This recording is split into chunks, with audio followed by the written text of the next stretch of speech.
ஷாய் பார்வதி அம்மா பேசுகிற தாய்ஞ்சா நாடு. முதல் தாய்ஞ்சா நாடு கணக்கு தப்பு செஞ்சவனுக்கு சங்கு ஊதிடுவார். இவரே ஊதிடுவார். ஐயா ஐயா ஊதிடுவார். பல கோடி பூரா வெளிநாடு உள்நாடு பல கோடி பூரா ஒன்று ஒன்றா போகும். ஏற்கனவே பல கோடி வச்சுருக்கிறோம். பூரா குடும்பம் பூரா நாசமாகி போய் கிடக்கு. வாரிசு ஒன்று வச்சுருப்பான், ரெண்டு வச்சுருப்பான். தன்னால் தத்தளித்து அந்த பேப்பர்களை வச்சு செமக்க மாட்டாமல் சீரழிஞ்சு செங்க செமந்து உட்கார்ந்துருக்கான். பல கோடி கால் சத்தியம் புரிஞ்சுக்கோ. சங்கு ஊதிடுவார். முடிஞ்சு வச்சு கணக்கு முடிச்சு வரார். சங்கு ஊத போறாருன்னா குளாஸ் பண்ண போறாருன்னு புரிஞ்சுக்கோடா. புரிஞ்சுக்கோ.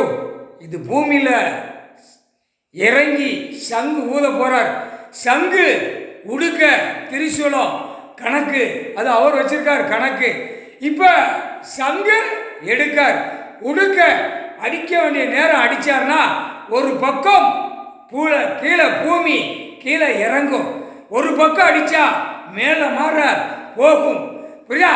இன்னொரு பக்கம் அடிச்சார்னா பூரா மலைகளே சாயும். புரியாதா? இன்னொரு தடவை உடுக்கை அடிச்சார்னா கடல் கொந்தளிக்கும். புரியுதா? இப்ப சங்கு போட்டார். சங்கு போட்டார். அரசியல்வாதி பல கோடி பூமியில ரத்தம் சிந்தி போகும். சனி கையில கொடுப்பார். வார் திங்கக்கிழமை நாள் சங்கு ஊதார்னா புரிஞ்சுக்கோடா. உலகமே புரிஞ்சிக்கோ. சங்கு ஊதுவார். ஊதிடுவார். குடும்பமே அரசியல்வாதி இப்ப பயப்படுவான். எம்எல்ஏ பயப்படுவான். பஞ்சாயத்து போர்டில் உள்ளவன் பயப்படுவான். எம்பி பயப்படுவான். மந்திரி பயப்படுவான். முதலமைச்சரே கெட்டு கெட்டு கெட்டு கெட்டு கெட்டுன்னு தாய்ஞ்சா நாடு முழுவதும் ஆடிக்கிட்டு கிடக்கான்.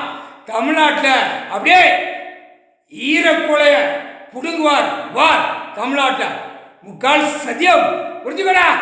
சங்கு எடுத்துட்டார். அரசியல்வாதி புரிஞ்சுக்கோடா. திங்கக்கிழமை நாள் சங்கு எடுத்துட்டார்னா ஊதிக்கிட்டே இருப்பார். நீ செஞ்ச பாவம், நீ செஞ்ச துரோகம், நீ செஞ்ச சொத்து வழக்கு சொத்து கணக்கு வழக்கு இல்லாம சேர்த்து அடையணும் ஆசையில் இருக்கல. இப்ப சங்கு ஊதிடுவார்.